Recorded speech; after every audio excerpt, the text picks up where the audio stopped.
Welcome to Math Geo classes. हम लोग trigonometry के टेस्ट पेपर 1 का सोल्यूशन कर रहे थे, जिसमें हम लोग ने लास्ट टर्म तक क्वेश्चन नंबर 58 तक सोल्यूशन कर लिया था।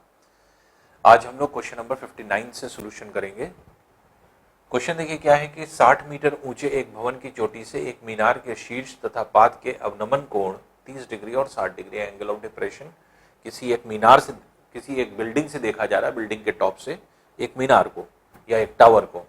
तो वो जो है आपके उसको उसका एंगल ऑफ डिप्रेशन उसके शीर्ष का, टॉप का और फुट का, दोनों का 30 डिग्री और 60 डिग्री दिया हुआ है। तो पहले हम लोग डायग्राम बना लें। जैसे मान लीजिए ये बिल्डिंग है। क्वेश्चन अभी हम लोग ने किया था 2 क्वेश्चन पहले। तो ये बिल्डिंग है जिसकी हाइट आपके दिया हुआ है 60 मीटर है, और ये टावर मान लीजिए। तो कह रहा है कि टावर के शीर्ष और टावर के फुट दोनों पर जो एंगल ऑफ डिप्रेशन पड़ रहा है वो है 30 डिग्री और 60 डिग्री का। इसका मतलब यहाँ पे अगर हम लोग इसको ज्वाइन कर दें, ये 90 हो जाएगा, ये भी 90 है, ये h है, ये जो है 30 डिग्री है, ये 60 डिग्री है, और ये टोटल हाइट जो है जिसको हम कैपिटल H भी कहते हैं, तो ये 60 मीटर दिया हुआ है। स्मॉल h आपको निकालना है। तो ऐसे तो हमने आपको बताया था कि कैसे सॉल्व करते हैं। एक ट्रायंगल ये है, एक ट्रायंगल ये है, 2 ट्रायंगल है। 2 ट्रायंगल में एक ऐसी साइड ले लीजिए जो कि कॉमन है और हमारे काम की नहीं है। तो वो क्या है, ये और ये लेंथ। ए वैल्यू यहां से निकाल लें इस छोटे वाले ट्रायंगल से, और बड़े वाले ट्रायंगल से भी ये लेंथ ए ही रहेगी। बड़े वाले ट्रायंगल से ए निकाल दें, 2 ट्रायंगल से ए की वैल्यू निकाल के बराबर कर देंगे, एच की वैल्यू आ जाएगी। तो चाहे तो आप ऐसा करिए, या हमने शॉर्ट ट्रिक भी बताई थी अभी 2 क्वेश्चन पहले, यही सेम क्वेश्चन आया था। तो इसके लिए हमने आपको शॉर्ट ट्रिक क्या बताई थी, एच स्मॉल एच बराबर capital H cot alpha minus cot beta upon cot alpha. तो इस तरह के क्वेश्चन के लिए हम लोग जिसमें अल्फा ये ऊपर वाला कोण होता है और नीचे वाला कोण बीटा होता है। तो h जो टोटल हाइट है ये है 60, स्मॉल h आपको निकालना है।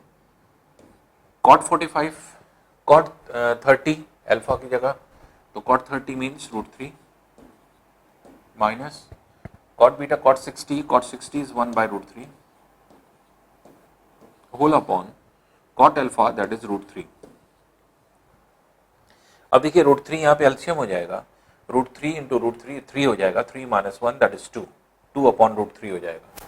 तो 60 को 2 से मल्टीप्लाई करें, 60 इंटू 2 अपॉन जो √3 है नीचे आएगा, √3 इंटू √3 3 हो जाएगा, 20 टाइम्स कैंसिल हो जाएगा, इसलिए ये क्या हो जाएगा 40 मीटर। इसलिए जो मीनार है, टावर है, उसकी ऊंचाई कितनी है 40 मीटर है। तो इसलिए सी वाला आपका आंसर हो जाएगा। तो ये क्वेश्चन अभी हम लोग ने एक क्वेश्चन छोड़ करके, इससे पहले शायद मेरे ख्याल से 57वां क्वेश्चन है शायद, उसी में हम लोग ने इस क्वेश्चन को सॉल्व किया था। तो वही क्वेश्चन है। तो इसका शॉर्ट ट्रिक अगर याद हो जाएगा तो बहुत ही अच्छा है, बहुत आसानी से आप निकाल लेंगे। नहीं, ऐसे हमने तरीका आपको बताया है कॉन्सेप्चुअल कि ये साइड और ये साइड कॉमन है और हमारे किसी काम की भी नहीं है।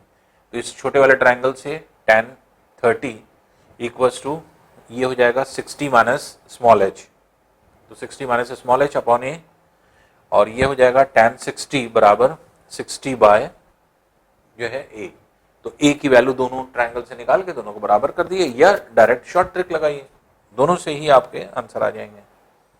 आइए नेक्स्ट क्वेश्चन देखते हैं।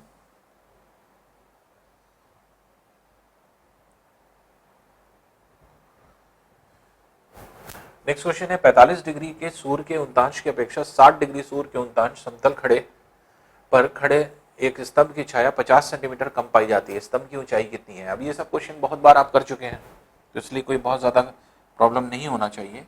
हमने जैसे आपको बताया था कि ये क्वेश्चन कैसे होते हैं। जैसे मान लीजिए सूर्य है, यहाँ है, तो सूर्य की किरणें आ रही हैं, तो इसकी छाया ये बन रही है इतनी लेंथ की।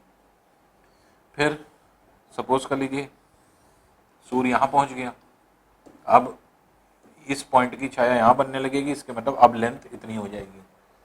तो पहले शैडो इतनी बड़ी थी, अब इतनी बड़ी हो गई, तो ये टोटल डिस्टेंस जो कमी आई है शैडो में वो ये हो गया, और एच ऊंचाई हो गई।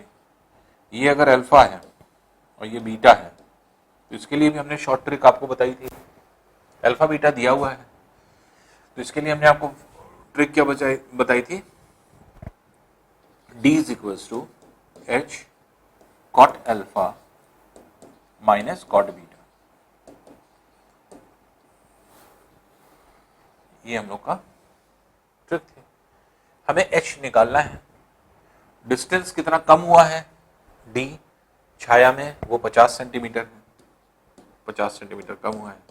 एच कॉट अल्फा, अल्फा की वैल्यू दी है 45 डिग्री, तो 1 माइनस ये है 1 हो गया, minus cot beta, cot beta beta की वैल्यू कितनी दी है 60, तो कॉट 60 की वैल्यू 1/√3 है। इसको अगर हम सॉल्व करें तो √3 एलसीएम हो जाएगा, तो ये हो जाएगा h इंटू √3 माइनस 1 अपॉन √3। अब ये वैल्यू 50 के बराबर हो गई। अब इसे क्रॉस मल्टीप्लाई कर दिए, 50 इंटू √3 और ये नीचे आ जाएगा, तो h बराबर हो जाएगा 50 इंटू √3 अपॉन √3 माइनस 1। तो ये जो है आपके आंसर हो जाएगा। ये आंसर दिया हुआ है इस फॉर्म में।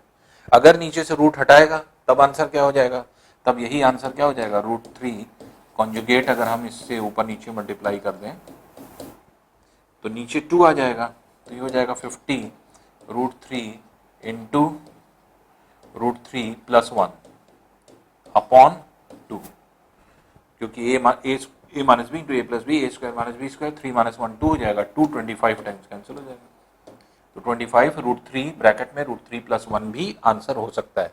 या तो आंसर ऐसे दिया जाएगा या आंसर ऐसे दिया जाएगा।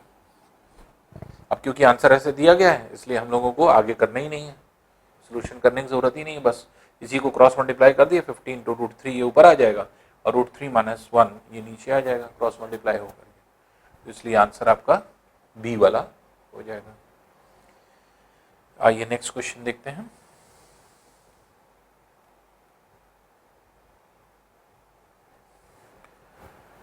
नेक्स्ट क्वेश्चन है, एक स्तंभ जो अभी पूरा नहीं हुआ, अंडर कंस्ट्रक्शन है वो, के शिखर का उन्नयन कोण उसके आधार से 120 मीटर की दूरी पर स्थित किसी बिंदु पर 45 डिग्री है, उसी बिंदु पर 60 डिग्री हो जाए, उसके लिए स्तंभ को और कितना ऊंचा बनाना पड़ेगा। अब देखिए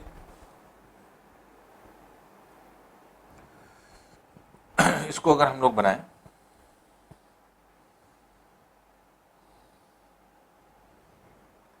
एक 120 मीटर दूर, 120 मीटर दूर है, यहां पॉइंट से देख रहे हैं हम लोग, ये अनकंस्ट्रक्टेड बिल्डिंग है, सपोज कर लीजिए ये है, तो इसका उन्नयन कोण जो है वो 45 डिग्री है, ये 45 डिग्री है। अब कोण अगर 45 डिग्री है इसके मतलब ये लेंथ इस लेंथ के बराबर है, इसलिए 120 ये है तो 120 ये भी होगी। इसके मतलब अभी तो हमें पता चल गया कि खंबे की ऊंचाई कितनी है 45 डिग्री से, क्योंकि 45 अगर ये है तो ये दोनों भुजाएं बराबर होंगी, क्योंकि ये भी 45 ये भी 45 डिग्री, तो इसलिए इसके सामने की भुजाएं जो है बराबर हो जाएंगी, तो 120 120। अब ये क्वेश्चन कह रहा है कि इसको कितना ऊंचा और बनाया जाए। मान लीजिए इस बिल्डिंग को और ऊंचा बनाया गया, कितना ऊंचा, मान लीजिए h ऊंचाई और बढ़ा दी गई कि यहां से देखने पर अब जो एंगल बने, ये एंगल जो बने ये 60 डिग्री का हो जाए। सिर्फ आपको डायग्राम को ही समझना है। देखिए तो 60 डिग्री होने के लिए अब ये लेंथ हमें निकालनी है, ये h निकालना है, तो ये 120 दिया हुआ है, ये 120 दिया है, तो परपेंडिकुलर दिया है, बेस दिया है, तो tan 60 बराबर परपेंडिकुलर अपॉन बेस हो जाएगा। तो tan 60 बस एक लाइन में देखिए सोल्यूशन हो जाएगा इसका, tan 60 is equals to h plus 120 upon 120, ये वैल्यू हो गई। tan 60 √3 होता है, तो इसको इधर ले आइए, तो 120 √3 बराबर h प्लस 120 के, और 120 अगर इधर ले आएंगे और 120 को कॉमन निकाल लें तो √3 - 1 हो जाएगा, तो h बराबर कितना हो जाएगा 120 इंटू √3 - 1 सेंटीमीटर, ये लेंथ आपके हो जाएगी। तो ये जो है आपके मीटर में ये लेंथ दी हुई है, क्योंकि हाइट 120 मीटर है, मीटर में हाइट दे रहा है तो ये भी मीटर में ही निकलेगा, तो इसलिए मीटर में आपकी हाइट हो जाएगी। तो 120 √3 - 1 ये है। सिर्फ क्वेश्चन देखिए समझना है, ऐसा लग रहा है क्वेश्चन बहुत बड़ा है, सोल्यूशन करना है, कुछ नहीं है, बस एक आउटलाइन अगर आप समझ लेंगे तो बहुत आसानी से आपको क्लियर हो जाएगा। अब आइए नेक्स्ट क्वेश्चन देखते हैं।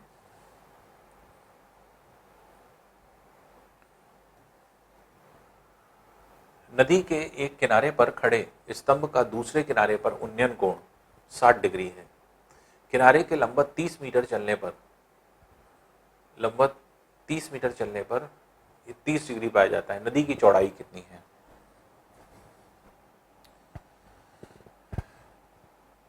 एक स्तंभ है, ये मान लीजिए नदी की विड्थ है, ये नदी बह रही है। नदी के एक किनारे पर यहां पर एक स्तंभ खड़ा है और इसकी नदी की जो चौड़ाई है, इसको W अगर हम मान लें विड्थ, ये W हो गया, ये विड्थ हो गई। तो यहां से ये जो कोण है 60 डिग्री का है।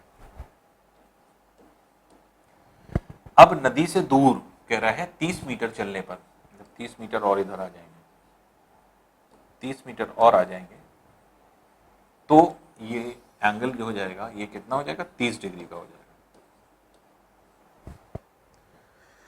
तो नदी की चौड़ाई ये है, विड्थ है, और ये जो विड्थ है इसको अगर आप देखेंगे तो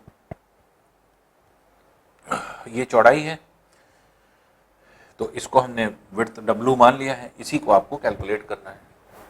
तो h अगर हाइट इसकी मान लें, सपोज कर लें, उसका हमें कोई काम नहीं है, हमें W निकालना है, h अगर मान लें, तो अगर हम बेसिक मेथड से लगाएंगे तो हम ये कर सकते हैं कि इस ट्रायंगल से h की वैल्यू निकाल दें जो कि W के टर्म्स में निकलेगा, इस ट्रायंगल से h की वैल्यू में निकाल दें जो W के टर्म्स में निकलेगा, और h की दो वैल्यूज होंगी, दोनों बराबर कर देंगे, W अपने आप निकल आएगा। और नहीं तो आप अभी जो फॉर्मूला D बराबर h cot alpha minus cot beta से h निकाल लीजिए, और जब h निकल आएगा तो इस ट्रायंगल से tan 60 लगा करके h बाय W कर देंगे, W आ जाएगा। तो पहले हम शॉर्ट ट्रिक से पहले इसको निकाल लें, D is equal to h alpha minus cot beta. 30 ये डिस्टेंस है, h वैल्यू हम निकाल लें, cot 30 और ये 1/√3 है। अब इसे √3 एलसीएम हो जाएगा, 3 - 1, तो ये हो जाएगा h इंटू 2 अपॉन √3, और 2 से इसको 15 टाइम्स से कैंसिल कर दीजिए, तो √3 इधर आ जाए तो h बराबर हो जाएगा 15√3। तो ये वैल्यू आ गई 15√3, ये 15√3 है। 15√3 ये है, W निकालना है, ये वाला ट्रायंगल ले लें tan 60, तो tan 60 equals to 15√3 upon W, और tan 60 क्या होता है √3 बराबर 15√3 अपॉन W, तो √3 दोनों तरफ से कैंसिल हो जाएगा और W की वैल्यू क्या हो जाएगी 15 आ जाएगी। इसलिए 15 मीटर जो है चौड़ाई है, विड्थ है नदी की, तो नदी की विड्थ जो हो जाएगी 15 मीटर हो जाएगी। तो इस तरह से आप निकाल सकते हैं। तो डायरेक्ट शॉर्ट ट्रिक लगाया जिससे 2 लाइन में आपकी h की वैल्यू निकल आई, और जब h की वैल्यू निकल आई तो इस ट्रायंगल से आप W निकाल सकते हैं, विड्थ निकल आएगी। तो शॉर्ट ट्रिक यूज करिए, क्योंकि बहुत बार लगा चुके हैं, याद हो गई होगी अब तक, इसलिए उसी का इस्तेमाल करके जल्दी से फटाफट निकाल दें।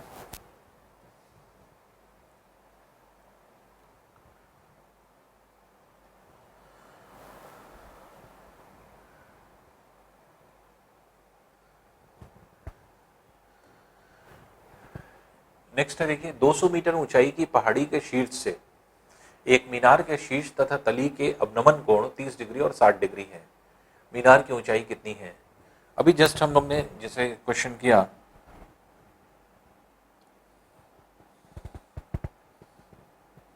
यहां से एंगल ऑफ डिप्रेशन इधर, यहां से एंगल ऑफ डिप्रेशन इधर, इसको ज्वाइन कर दें, ये एंगल जो बन रहा है, ये एंगल जो बन रहा है, ये दिया हुआ है अल्फा बीटा, जो कि 30 डिग्री और 60 डिग्री है, 30 डिग्री और 60 डिग्री है। और जो पहाड़ी की ऊंचाई है वो 200 मीटर है, ये 200 मीटर है।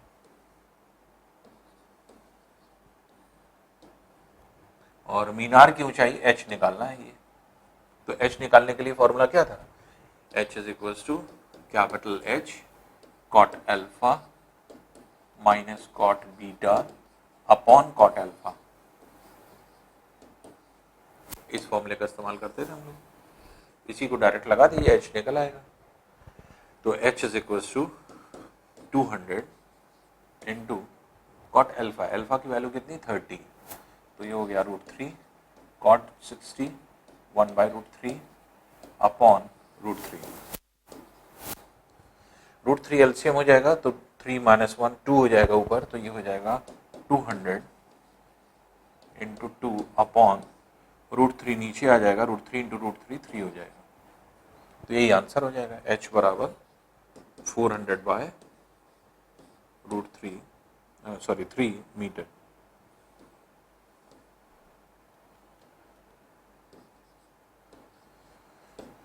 या तो ऐसे आंसर मिलेगा, या फिर पॉइंट में, जैसे पॉइंट में ही दिया हुआ है तो 133.33 मीटर हो जाएगा,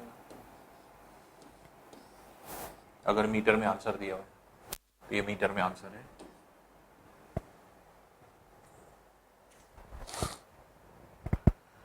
तो ये सब क्वेश्चन देखिए बहुत कर चुके हैं आप, शॉर्ट ट्रिक पर ही बेस्ड है।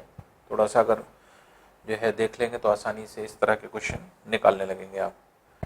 आइए नेक्स्ट क्वेश्चन देखते हैं।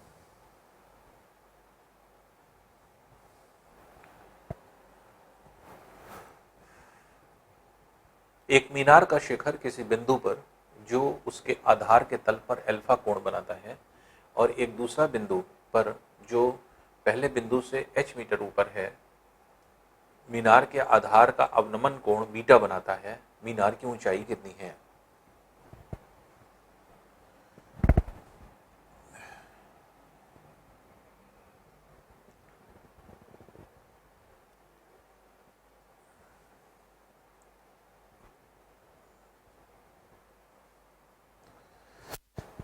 अब देखिए मीनार है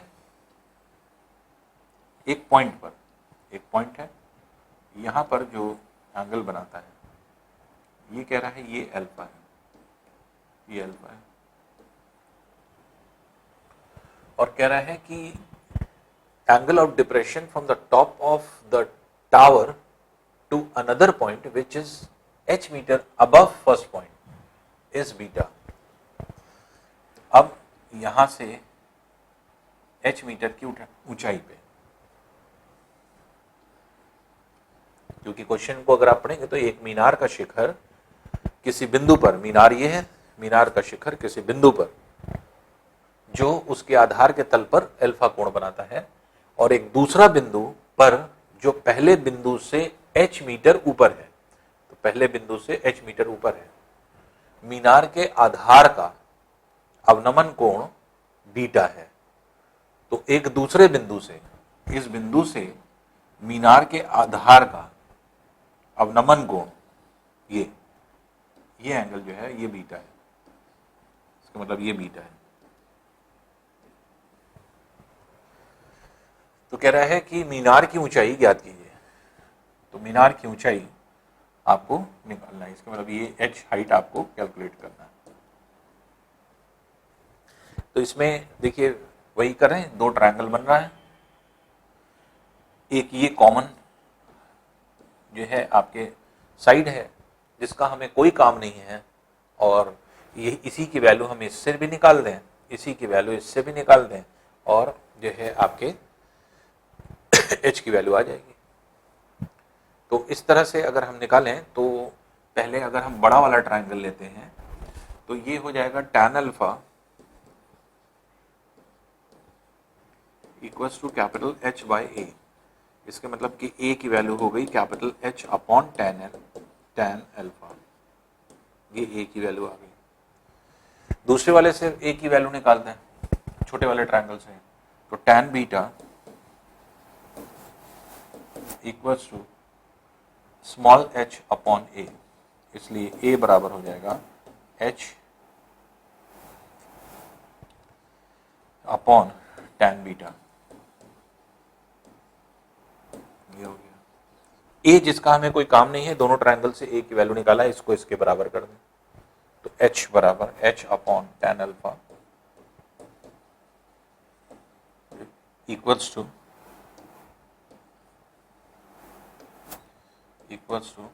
small h upon tan beta. क्योंकि हमें वैल्यू कैपिटल H की निकालनी है, स्मॉल h दिया हुआ है, तो इसलिए इसको क्रॉस मल्टीप्लाई कर दीजिए, तो ये हो जाएगा h is equals to small h tan alpha upon tan beta, और यही आपको निकालना था।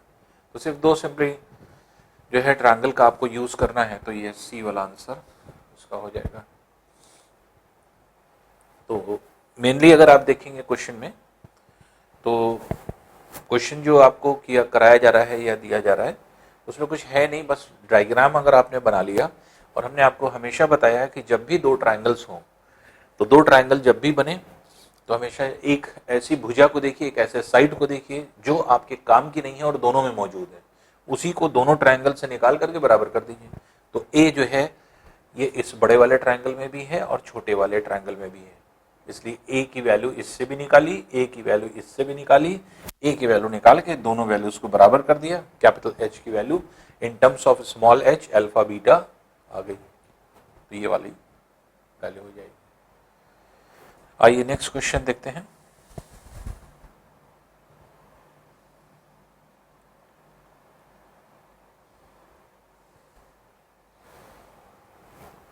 एक बिंदु वृक्ष के पात से 100 मीटर की दूरी पर है।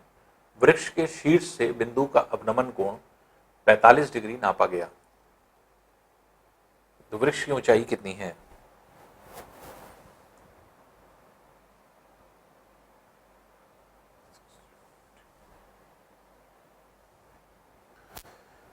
तो ये जो है आपके वृक्ष की ऊंचाई हम लोगों को निकालनी है कि ये कितनी है, अगर 45 डिग्री इसको नापा गया है।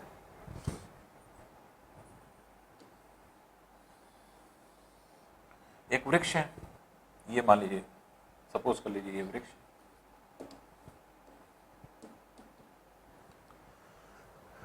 तो 100 मीटर दूर, यहां से 100 मीटर की दूरी पर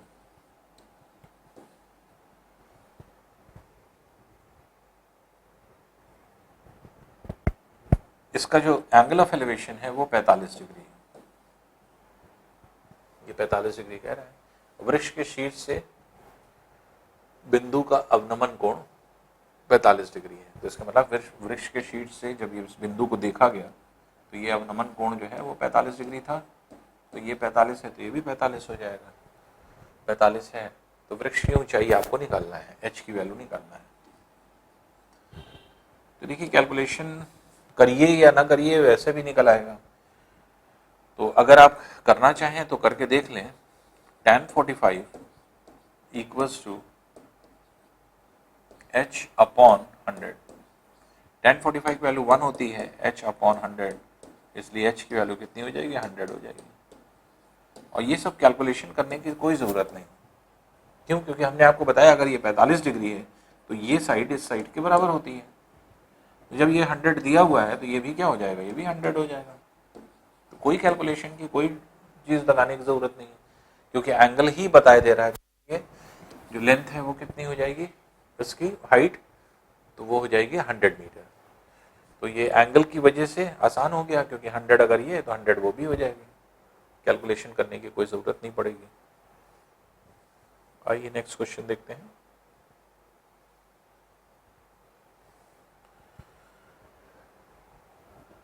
आंधी के कारण टूटे पेड़ का ऊपरी जमीन के तल के साथ 30 डिग्री कोण बनाता है तथा पेड़ के पात से 15 मीटर की दूरी पर ऊपरी किनारा जमीन को छूता है। पेड़ की मूल ऊंचाई मीटर में है। तो हमने देखिए आपको बताया था ये बात कि जब भी वृक्ष टूटने वाला क्वेश्चन आता है तो उसमें 3 क्वेश्चन बनते हैं। जैसे मान लीजिए वृक्ष है,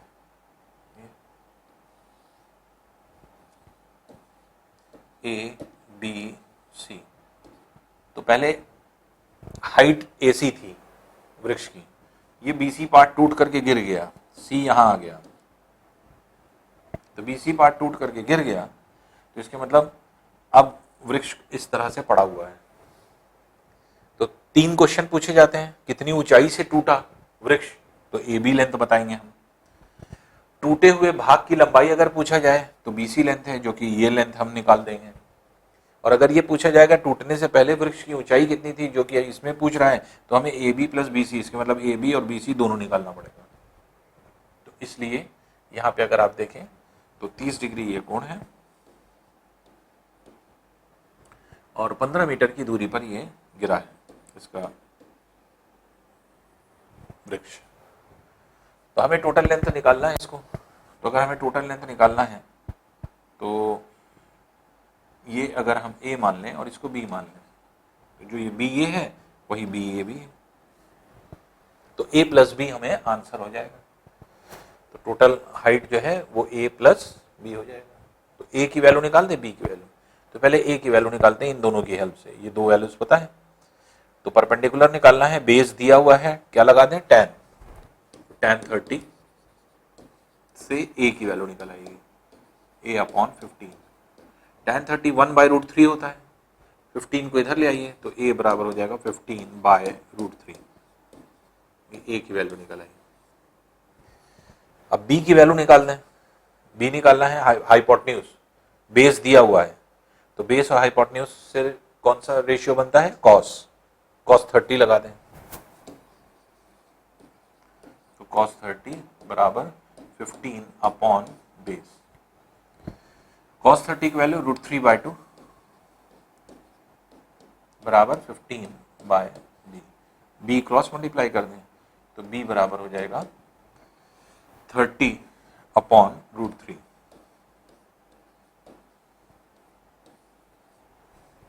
अब देखिए A पता B पता, दोनों को ऐड कर दीजिए, यही टोटल इनिशियल लेंथ हो जाएगी। तो आपसे पूछा गया था कि क्वेश्चन में कि टोटल वृक्ष की मूल ऊंचाई कितनी थी, तो मूल ऊंचाई मतलब टोटल हाइट इनिशियली, तो इनिशियल मूल के मतलब होता है इनिशियल, तो पहले कितनी इसकी ऊंचाई थी, तो A प्लस B हम लोग निकालेंगे। तो A की वैल्यू कितनी है, 15/√3। B की वैल्यू कितनी आई है, 30/√3। √3 अगर हम एलसीएम ले लेंगे तो हो जाएगी 45/√3। तो आंसर या तो ये दिया रहेगा 45/√3 या √3 हटाया जाएगा। अगर √3 हटाया जाएगा तो √3 से ऊपर, √3 से नीचे मल्टीप्लाई अगर हम कर दें, ये हो जाएगा 45√3 अपॉन 3। 3 15 टाइम्स कैंसिल कर दें तो ये हो जाएगा 15√3। तो 15√3 भी आंसर हो सकता है और जो है आपके 45/√3 भी आंसर हो सकता है। तो 15/√3 ये आंसर है, तो इसका मतलब ये वाला पार्ट हो जाएगा। तो इसका मतलब ये है कि जो वृक्ष की टूटी हुई ऊंचाई, टूटने से पहले जो मूल ऊंचाई थी वो A प्लस B आप इस तरह से निकालेंगे। ये क्वेश्चन बहुत पूछे जाते हैं, इसलिए इस क्वेश्चन को हमेशा ध्यान रखिए। 3 क्वेश्चन बनते हैं कि कितनी ऊंचाई से वृक्ष टूटा है, तो हम स्मॉल a की वैल्यू बता देंगे, आंसर A हो जाएगा।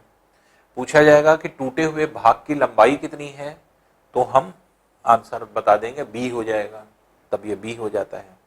और तीसरा क्वेश्चन जो बनता है वो ये कि मूल ऊंचाई ज्ञात कीजिए, जो पहले ऊंचाई थी, तब हमें A plus B that is A plus B दोनों निकालना पड़ेगा। दोनों साइड निकाल के दोनों को ऐड कर दीजिए।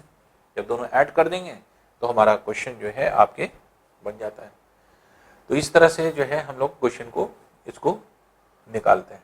तो इसका आंसर क्या हो जाएगा, B हो जाएगा 15√3। आइए नेक्स्ट क्वेश्चन देखते हैं। नेक्स्ट क्वेश्चन है, एक व्यक्ति मीनार के शिखर से देखता है कि पृथ्वी के एक बिंदु का अवनमन कोण जो एंगल ऑफ डिप्रेशन है वो 60 डिग्री है। यदि मीनार के आधार से बिंदु की दूरी 25 मीटर हो तो मीनार की ऊंचाई कितनी है।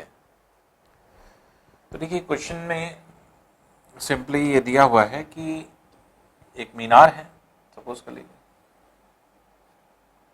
ये मीनार है और यहां से एक बिंदु है, ये पॉइंट है।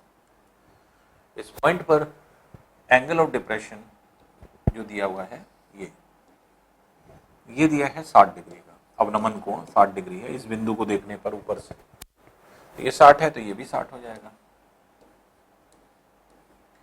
और कह रहा है कि मीनार के आधार से, बेस से, मीनार का बेस ये है, मीनार के बेस से बिंदु की दूरी जो है ये 25 मीटर, ये 25 मीटर की लेंथ पे है। तो मीनार की ऊंचाई निकालना है, ये h हाइट निकालना है। ये अगर हम h हाइट मान लें तो h की वैल्यू निकालना है। तो सिंपली आप देख रहे हैं कि परपेंडिकुलर निकालना है, बेस दिया हुआ है तो tan लगा दें, tan 60 से निकल आएगा डायरेक्ट।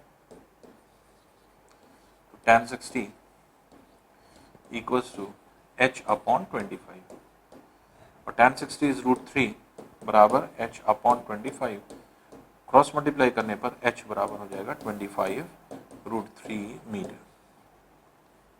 इसलिए जो मीनार की ऊंचाई है वो 25 √3 मीटर हो जाएगी। तो इसलिए डी वाला ऑप्शन हो जाएगा। तो सिंपल क्वेश्चन था, कोई बहुत ज्यादा डिफिकल्ट नहीं था, आसान क्वेश्चन है। आइए नेक्स्ट क्वेश्चन देखते हैं।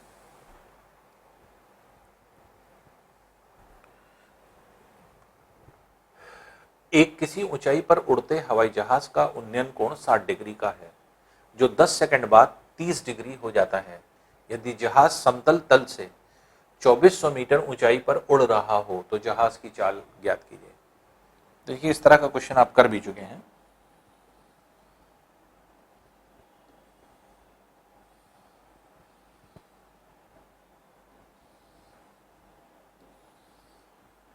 मानिए ये जहाज है, ये इधर उड़ रहा है। पहले जो कोण था ये था आपका 60 डिग्री, ये 60 डिग्री कोण था। क्योंकि कोण कम हो रहा है इसका मतलब जहाज दूर जा रहा है, तो इसलिए जहाज को दूर भेजा गया और 10 सेकंड बाद यहां से यहां पहुंच गया ये और इस पॉइंट पे, और अब जो एंगल बना ये 30 डिग्री का बना, 30 डिग्री का एंगल बन गया, इसी को बोला जा रहा है। और ये जहाज जो है ये एक स्पेसिफिक हाइट पर उड़ रहा है, ये हाइट 2400 मीटर है, ये 2400 मीटर, ये स्पेसिफिक हाइट आपको दी हुई है। जहाज की चाल कितनी होगी, तो जहाज की चाल आपको निकालनी है कि कितनी होगी, जबकि ये पता है कि यहां से यहां तक पहुंचने में 10 सेकंड का समय लगता है। तो चाल या स्पीड हम कैसे निकालते हैं, डिस्टेंस अपॉन टाइम। टाइम आपको पता है 10 सेकंड, डिस्टेंस आपको यहां से यहां तक का निकालना है, बस ये निकाल दें। तो ये डिस्टेंस अगर हमने कहा इसको x मान लें, ये a मान लें, यहां से यहां तक ये a डिस्टेंस है, यहां से यहां तक, और वो x है। तो a का हमें कोई काम नहीं है, x की वैल्यू हमें चाहिए। तो कैसे निकलेगा, पहले इस ट्रायंगल को ले लें। जहाज जब यहां था 60 डिग्री कोण बन रहा है, tan 60 बराबर 2400 अपॉन e, tan 60 बराबर 2400 अपॉन ए। tan 60 √3 होता है, नीचे आ जाएगा तो a बराबर कितना हो गया 2400 अपॉन √3, ये a की वैल्यू होगी। अब इस बड़े वाला ट्रायंगल में देख लें, बड़े वाला ट्रायंगल में x निकालना है, तो tan 30 बराबर 2400 अपॉन a प्लस x। तो tan 30 equals to 2400 upon a plus x। a की वैल्यू आपको पता है जो कि 2400 बटा √3 है प्लस x। यहाँ पे वैल्यू देखेंगे तो 1/√3 होगी, √3 इधर चली जाएगी तो 2400 √3 हो जाएगी। तो x की वैल्यू कैसे निकालेंगे हम, 2400 0 तो √3 इधर गया, बाकी ये वाला पोर्शन जब इधर आएगा तो इसको माइनस करेंगे तो ये हो जाएगा 2400 अपॉन √3। तो x जो डिस्टेंस निकल रहा है ये है 2400 को चाहे और जो है आप एलिमिनेट भी कर सकते हैं। तो ये हो जाएगा 2400, अगर हमने कॉमन निकाल लिया तो ये हो जाएगा √3 - 1 अपॉन √3, तो ये हो जाएगा 2 अपॉन √3 एलसीएम लेने पे ये वैल्यू आ गई। अब x की वैल्यू कितनी है, डिस्टेंस कितना है 2400 इंटू 2 अपॉन √3। √3 से अगर हम 2400 को काट दें तो ये हो जाएगा 800 √3, दिस इज 1600 √3। ये आपके डिस्टेंस हो जाएगी जो कि यहाँ पर होगी।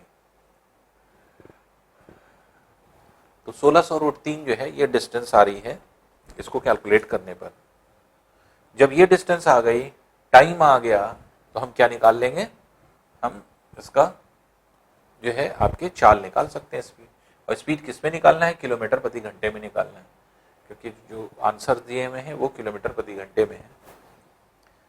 अब इसी को देख लीजिए, 1600 √3 जो है, क्योंकि √3 से ऊपर नीचे हमने कैंसिल कर दिया है, तो √3 से अगर हम कैंसिल करेंगे तो ये 800 √3 हो जाएगा, कि 800 गुणे 3 क्या होता है 2400, तो 3 को हमने √3 से कैंसिल कर दिया, तो 800 √3 गुणे 2 तो 1600 √3 हो जाएगा।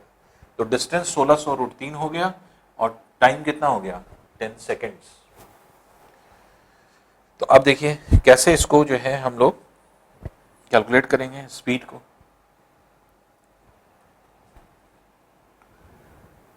डिस्टेंस जो निकला है वो कितना निकला है 1600 √3 और टाइम कितना दिया हुआ है, ये दिया हुआ है आपके 10 सेकेंड्स, ये मीटर में है। अब जो डिस्टेंस आपको निकालना है, चाहे तो मीटर प्रति सेकंड में निकाल करके और फिर उसको किलोमीटर पर आवर में कन्वर्ट कर दिए, तो speed is equals to distance upon time होता है, चाल बराबर दूरी बटे समय। दूरी कितना है 1600 √3 अपॉन 10 मीटर पर सेकेंड, 0 कैंसिल कर दिए, तो ये मीटर पर सेकंड में है। किलोमीटर पर आवर में कन्वर्ट करने के लिए हम लोग क्या करेंगे, 160 √3 को 18/5 से कर दिए, तो ये जो है आपके किलोमीटर पर आवर में कन्वर्ट हो जाएगा। 5 से इसको कैंसिल कर दिए, 5 3 5 2 तो 18 2 36 3 8 54 57 576 किलोमीटर पर आवर, यही आंसर हो जाएगा 576 किलोमीटर प्रति घंटे। देखिए चीजें सिंपल हैं, समझना है। हम फिर से देखिए आते हैं इस पे, पहले इसको देख लें। कह रहा है कि एक जहाज है जो 2400 मीटर ऊंचाई पे उड़ रहा है, इसकी हाइट 2400 बनी हुई है, तो ये हाइट 2400 पहले भी थी, अभी भी 2400 है। ये उड़ रहा है ऐसे 10 सेकंड में, ये इसका कोण जो है 60 से 30 डिग्री हो जाता है। तो पहले यहाँ था तो 60 डिग्री बनता था, यहाँ था 30 डिग्री बनता था। ये डिस्टेंस हमें निकालना है, ये जो डिस्टेंस है वो x है, तो x डिस्टेंस इसने ट्रैवल किया 10 सेकंड में, x की वैल्यू निकाल दें। ये x की वैल्यू कैसे निकलेगी, ये x का मान है, इसको हमने a मान लिया, तो पहले हम a निकाल लें इस ट्रायंगल से। 60 ये पता है, 2400 ये पता है, a की वैल्यू निकल आएगी, तो tan 60 बराबर 2400 अपॉन a। इससे क्या निकाल लिया हमने, a निकाल लिया। अब x निकालना है तो इस ट्रायंगल में आ जाए, ये ट्रायंगल tan 30 बराबर 2400 अपॉन a प्लस x, ये हमने लगाया। 1/√3 ये होते ही तो √3 इधर चला जाएगा, तो 2400 √3 तो ये हो जाएगा, और ये वैल्यू इधर आएगी, तो 2400 बटे √3 उस तरफ जाएगी x की वैल्यू निकालने के लिए, तो माइनस हो जाएगी। 2400 को कॉमन निकाल लिया है, कॉमन निकालेंगे तो √3 माइनस 1/√3 होगा, √3 एलसीएम लेंगे तो 3 3 1, 3 माइनस 1 2 हो जाएगा, तो इसलिए 2/√3 जो है आपकी वैल्यू हो जाएगी। तो ये क्या है, ये डिस्टेंस निकली जो 2400 गुणे 2/√3 थी।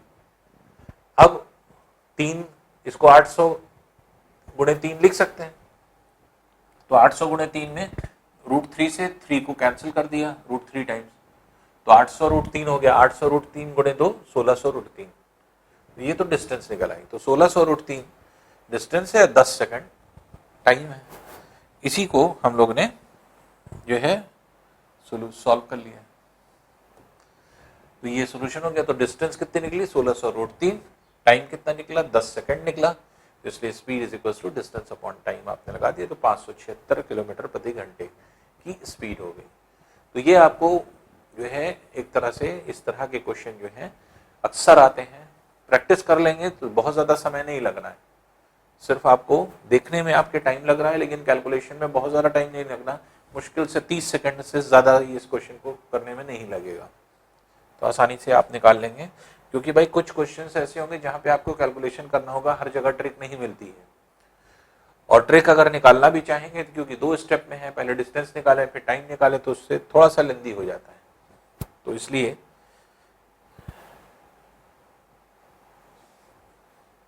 इसको आप डायरेक्टली निकाल लें।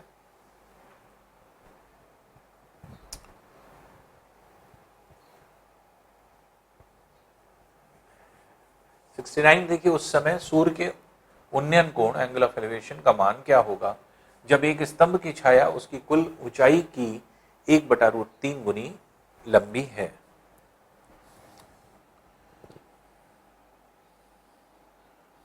सूर्य है, यहां से सूर्य की किरणें आ रही हैं, तो h अगर ऊंचाई है एक स्तंभ की, तो इसकी छाया कितनी बन रही है ये निकालना है। तो छाया 1/√3 टाइम्स h की बन रही है, ये कह रहा है। तो अब ये नहीं बताना है कि एंगल ऑफ एलिवेशन उन्नयन कोण कितना है, तो tan लगा दीजिए, tan theta equals to h upon 1/√3 into h, h cancel कर दीजिए, ये हो जाएगा √3, और √3 होता है 60 डिग्री, तो थीटा बराबर tan 60 के, इसलिए थीटा की वैल्यू कितनी हो जाएगी 60 डिग्री हो जाएगी। अब 60 इसमें नहीं दिया हुआ है, इसलिए डी वाला हो जाएगा, none of these, 15 degree 40 degree 30 degree, तो इन तीनों में से कोई नहीं है, तो इसलिए ये वैल्यू हो जाएगी। इसी का हमने डायरेक्ट तरीका आपको बताया था। डायरेक्ट तरीका क्या था, tan theta equals to 1/n, ये डायरेक्ट तरीका था।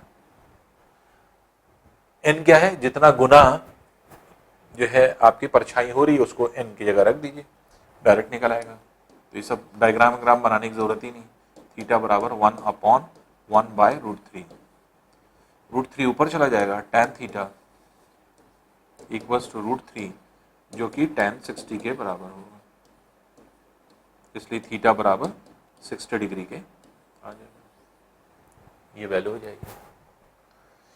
तो इस तरह से आप डायरेक्ट भी निकाल सकते हैं। शॉर्ट ट्रिक हमने आपको बताया था, n क्या होता है, कितना गुना है, जितना गुना कहा जाए उसको n की जगह रख दीजिए, तो डायरेक्ट आपको थीटा निकल आएगा इस तरह के क्वेश्चन के लिए।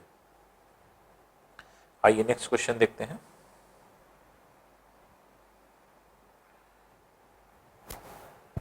एक व्यक्ति किसी बिंदु पर 600 मीटर ऊंची पहाड़ी का उन्नयन कोण 30 डिग्री पाता है। 10 मिनट तक पहाड़ी की ओर चलने पर उन्नयन कोण 60 डिग्री हो जाता है। व्यक्ति की चाल मीटर प्रति घंटे में कितनी होगी? ये भी उसी तरह का क्वेश्चन है। देखिए, एक पहाड़ी है, एक व्यक्ति पहाड़ी को देखता है, उन्नयन कोण पाता है 30 डिग्री।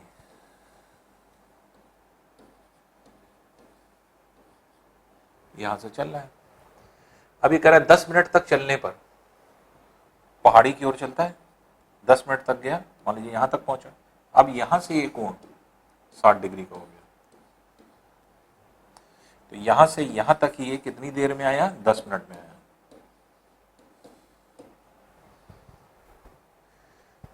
और पहाड़ी की जो ऊंचाई दे रहा है ये 600 मीटर है, ये 600 मीटर।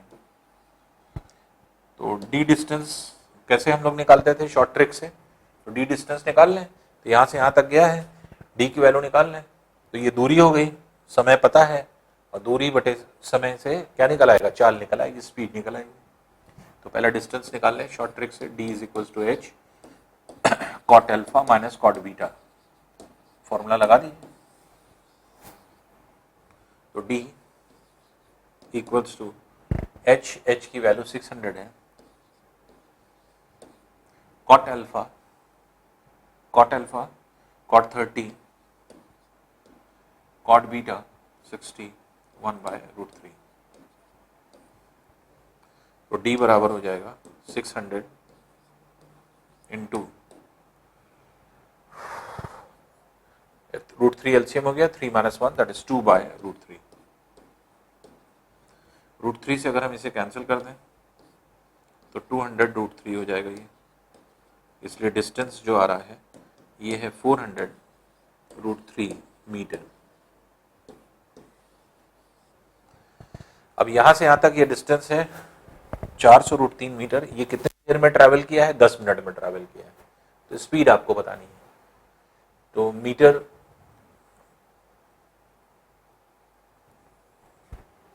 पर आर की स्पीड आपको बतानी है कि कितनी टोटल स्पीड है। तो ये डिस्टेंस जो आपके है इसको अगर आप निकालेंगे तो speed is equal to distance upon time. फिर वही बात आती है कि मीटर पर सेकंड में अगर हम इसको निकाल दें तो हमें सिर्फ 18/5 से मल्टीप्लाई करना होगा किलोमीटर पर आवर में लाने के लिए। तो मीटर पर सेकंड में अगर हम निकाल दें तो 400√3 ये मीटर हो गया पर सेकंड, 10 मिनट की बात है, इसको 60 से गुणा कर दिए, सेकंड में कन्वर्ट हो जाएगा, तो मीटर पर सेकंड हो गई स्पीड, ये हो गई। इसको 0 0 0 0 कैंसिल कर दें, 2 2 टाइम्स 2 3 टाइम्स कैंसिल हो जाएगा, तो इसलिए स्पीड जो हो जाएगी 2/3√3 मीटर पर सेकंड।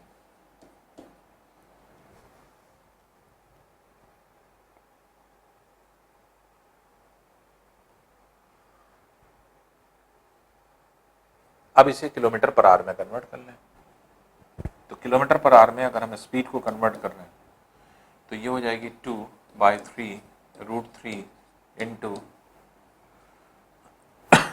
18/5 kilometre per hour.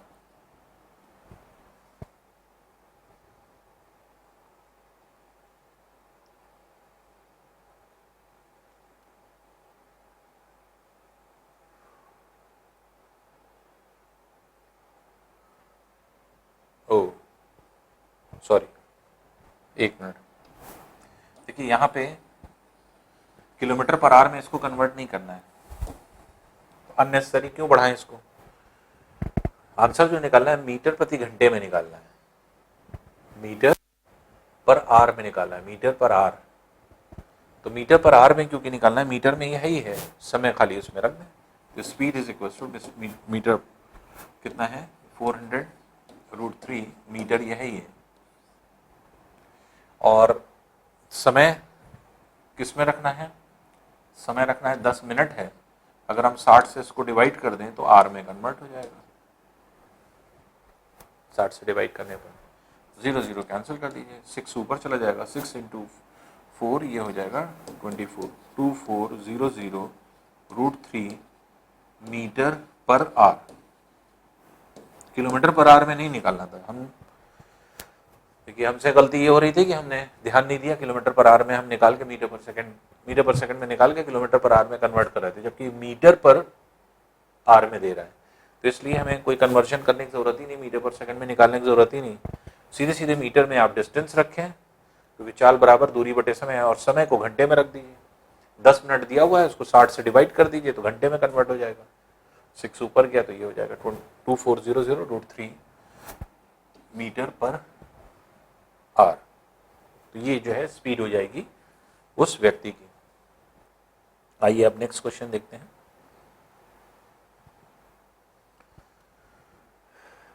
एक टावर 50 मीटर ऊंचा है, सूर्य का उन्नयन कोण 30 डिग्री के स्थान पे 45 डिग्री होने पर टावर की परछाई x मीटर छोटी हो जाती है, x का मान कितना है। तो देखिए आसान है, इजी है, कर चुके हैं आप कई बार। सूर्य की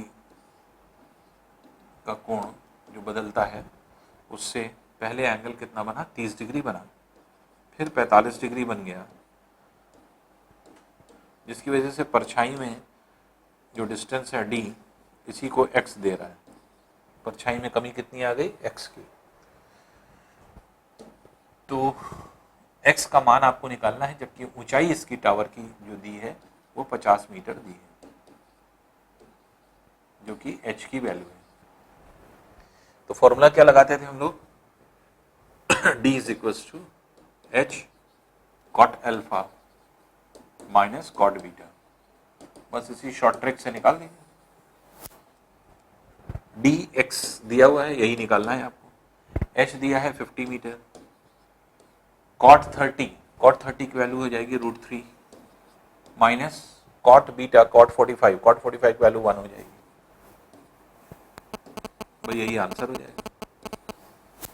तो शॉर्ट ट्रिक लगाने पे डायरेक्ट एक लाइन में आपका आंसर आ जाएगा 50 √3 माइनस 1 मीटर। तो ये जो है आपके क्वेश्चन इस तरह से हम लोग निकाल सकते हैं। आइए नेक्स्ट क्वेश्चन देखते हैं।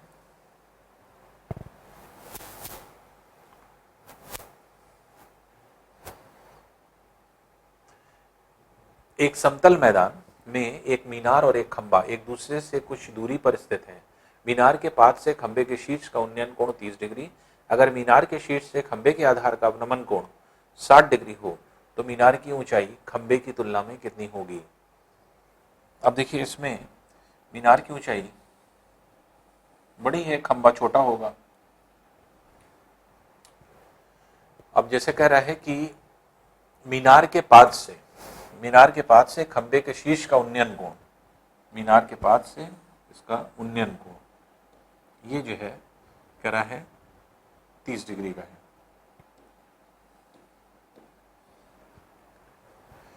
अगर मीनार के शीर्ष से खंबे के आधार का उन्नयन कोण 30 डिग्री, आधार का अवनमन कोण 60 डिग्री हो, ये 60 डिग्री है, इसका मतलब ये 60 डिग्री हो, तो मीनार की ऊंचाई खंबे की तुलना में, मीनार की ऊंचाई हम कैपिटल H मान लें और इसको स्मॉल h मान लें, यहां से तो कैपिटल H का मान स्मॉल h के रेस्पेक्ट में देखना है कि कितना गुना है। तो इस दो ट्रायंगल बन रहे हैं, ये वैल्यू कॉमन है दो ट्रायंगल में, तो हमने हमेशा आपको बताया इसी तरह से आप निकाल सकते हैं कि a कॉमन है, दोनों ट्रायंगल में मौजूद है और हमारे किसी काम का नहीं है, a की वैल्यू दोनों ट्रायंगल से निकाल के बराबर कर दें। पहले बड़े वाले ट्रायंगल में देखिए रखते हैं, तो tan 60 equals to capital H by A, और tan 60 की वैल्यू कितनी है √3, तो A बराबर क्या हो जाएगा H बाय √3, ये आ गई। छोटे वाले ट्रायंगल में अगर हम निकालेंगे तो tan 30 equals to H by A, ये 1 बाय √3 होगा, √3 इधर आ जाएगा, तो A बराबर हो जाएगा H √3। A की वैल्यू ये भी, A की वैल्यू ये भी, इन दोनों वैल्यूज को बराबर कर दें, तो H बाय √3 बराबर √3 इंटू H, और √3 इंटू √3 क्या हो जाएगा, H बराबर 3 इंटू H, तो 3 गुना हो जाएगी। यही निकालना था कि कैपिटल H स्मॉल h का कितना गुना है। तो जो मीनार की ऊंचाई है वो खंबे की ऊंचाई की तुलना में कितनी गुनी है, 3 गुनी है, तो 3 टाइम्स हो जाएगी, तो b की वैल्यू हो जाएगी 3 गुना। तो बस इस तरह के क्वेश्चन में जितने भी क्वेश्चन आपके होते हैं, हमने आपको हमेशा समझाया, जब भी दो ट्रायंगल बने दिमाग में बस ये रखिए हर तरह का क्वेश्चन सॉल्व हो जाएगा सिर्फ एक छोटे से कॉन्सेप्ट से। वो क्या, एक ऐसी भुजा देख लीजिए जो कॉमन है, जो हमारे किसी काम की नहीं है और दोनों ट्रायंगल में मौजूद है, उसी की वैल्यू आप इस जो है दोनों ट्रायंगल से निकाल करके बराबर कर दीजिए, अपने आप आंसर आ जाएगा आपका। आइए नेक्स्ट क्वेश्चन की तरफ चलें।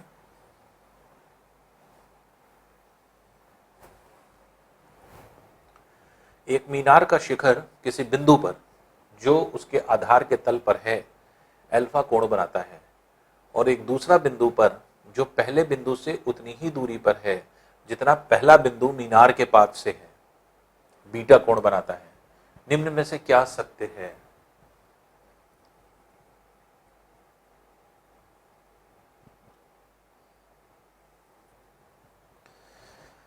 अब देखिए, डिस्टेंस अगर हम निकालें,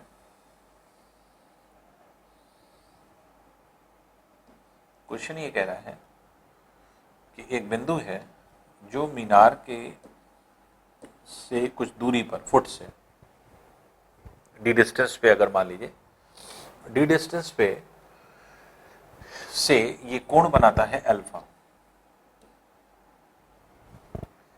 अब ये कह रहा है एक दूसरा बिंदु जो पहले बिंदु से उतना ही दूर है जितना पहला बिंदु मीनार के पाद से, जितना पहला बिंदु मीनार के पाद से, मतलब ये डिस्टेंस है, उतनी ही दूर दूसरा बिंदु पहले बिंदु से भी है। तो दूसरा बिंदु जो है पहले बिंदु से उतने ही दूर है जितना पहला वाला बिंदु मीनार के पाद से, मतलब ये डिस्टेंस इसके बराबर है। इसको ज्वाइन कर दें। यहां से कह रहा है कि ये बीटा बनता है, ये एंगल बीटा है। तो कह रहा है निम्न में से क्या सत्य है? अब इसमें से देखना है, देखिए 4 ऑप्शंस आपको दिए हुए, इन 4 ऑप्शंस में से हमें समझना है कि क्या होगा। देखिए इस एच का कोई काम नहीं, लेकिन उसी को हम निकालेंगे। दोनों ट्रायंगल में अभी जैसे अभी हम लोगों ने एक क्वेश्चन किया था कि दोनों ट्रायंगल में ऐसी चीज देख लीजिए, ऐसी जो है वैल्यू देख लीजिए जो दोनों जगह पर मौजूद हो और मेरे काम की ना हो। इस ट्रायंगल में भी एच मौजूद है, हमारे काम की नहीं है। इस ट्रायंगल में भी एच मौजूद है, हमारे काम की नहीं है। एच की वैल्यू दोनों ट्रायंगल से निकाल दें। तो पहले छोटे वाले ट्रायंगल से निकालें।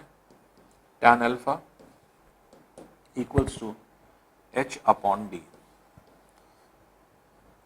ये है, इसलिए h बराबर हो जाएगा d इंटू टैन अल्फा।